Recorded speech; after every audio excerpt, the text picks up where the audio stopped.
O periquito australiano é uma das espécies de aves mais conhecidas do mundo. Muitas pessoas têm e criam periquitos em casa. Claro que pelo nome já sabemos que eles são da Austrália. Mas como eles vivem na natureza?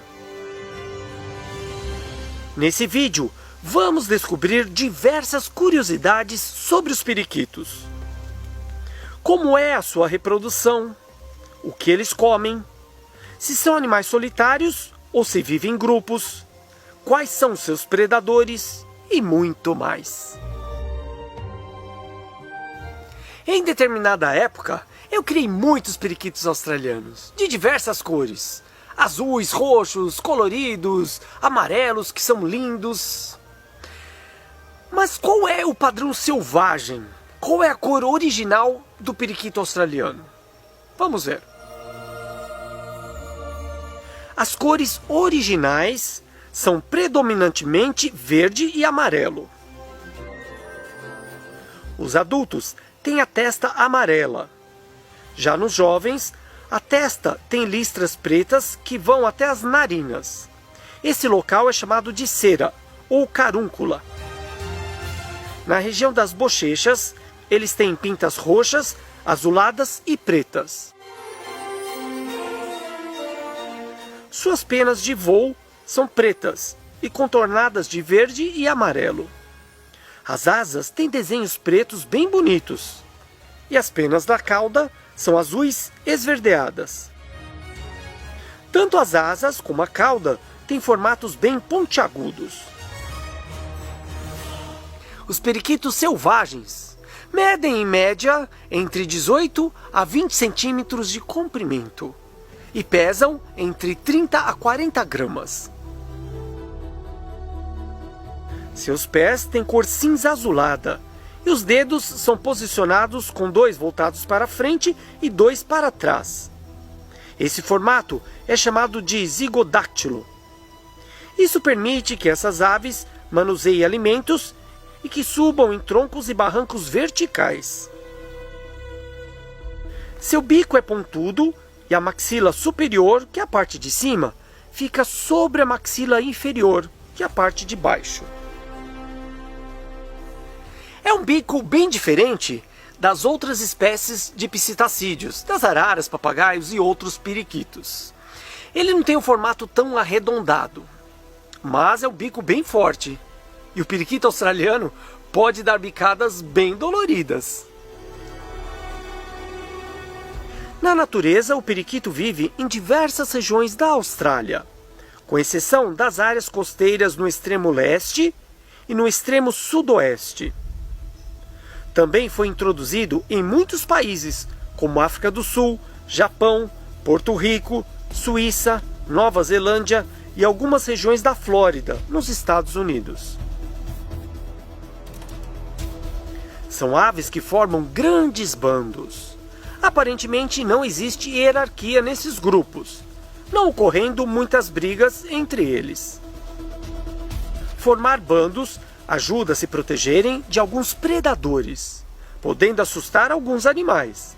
Mas claro que muitos são caçados por diversos bichos, principalmente aves de rapina.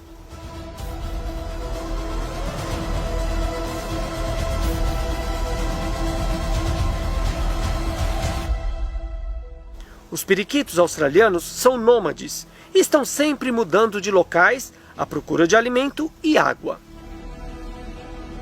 Preferem viver em áreas mais abertas, com capinzais, pastagens e florestas com poucas árvores.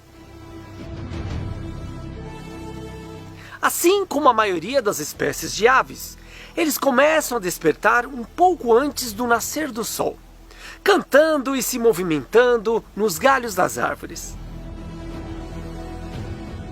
Posteriormente, voam para procurar alimento e água durante todo o dia. Não se alimentam ao meio-dia ou em horários extremamente quentes. Ficam mais quietos na sombra das árvores. No final do dia, eles se reúnem chamando alto e voando em alta velocidade ao redor das árvores. Eles então retornam ao seu local de descanso logo após o pôr do sol e permanecem em repouso até a manhã seguinte. Gostam de se alimentar no chão ou próximo do solo, procurando sementes de gramíneas e de capim.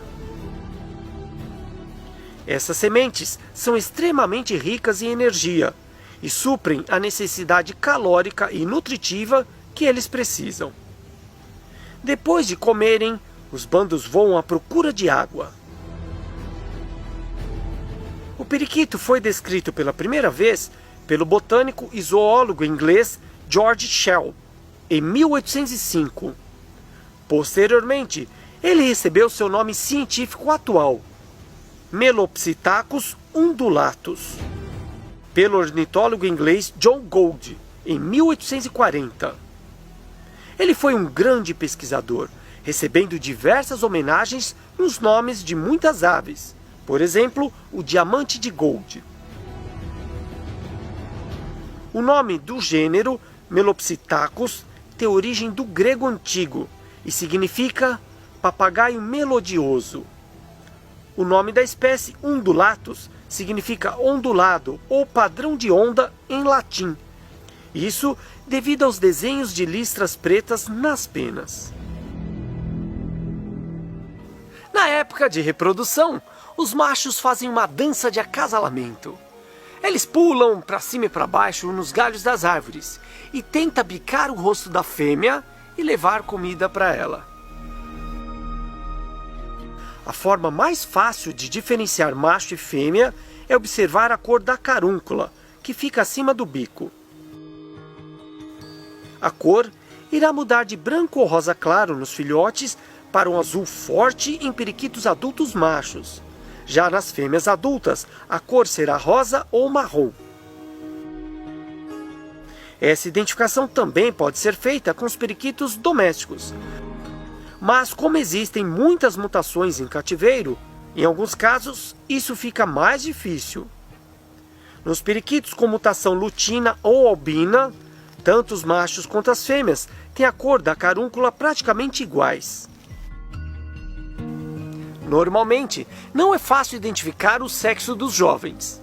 Isso porque essas diferenças não são tão marcantes nas aves mais jovens. A reprodução na natureza geralmente ocorre entre os meses de junho e setembro, no norte da Austrália, e entre agosto e janeiro, no sul. Os periquitos são monogâmicos, formam um casal e ficam juntos durante toda a vida. Constroem um ninho em buracos nos troncos das árvores ou em mourões de cercas, por exemplo. Roem a madeira desses locais, formando uma serragem fina e macia para depositar os ovos. Os casais podem construir ninhos próximos uns dos outros, com distância de 3 a 5 metros. Botam entre 4 a 6 ovos, que são incubados por 18 a 21 dias. Os filhotes ficam emplumados após 30 dias de nascimento. Durante a incubação, a fêmea só sai do ninho para defecar e se alimentar rapidamente. Nesse período, ela é mais alimentada pelo macho, que regurgita a comida diretamente no seu bico. Os filhotes nascem sem penas, com os olhos fechados e totalmente dependentes dos pais. O papai e a mamãe periquito aquece, alimenta esses filhotes até eles crescerem. Eles desenvolvem penas por volta de 3 semanas de idade. A partir da 5ª semana, os pais ficam mais tempo longe do ninho e os filhotes começam a sair e se acostumar com a redondeza, até começarem a voar. Hoje calcula-se que a população mundial de periquitos australianos seja de 5 milhões de aves. São criados em cativeiro desde a década de 1850. Hoje existem muitas mutações de cores, padrões e penas. Por exemplo, coloração azul, branca, amarela, cinza e roxa. Alguns especialistas dizem que são perto de 32 mutações de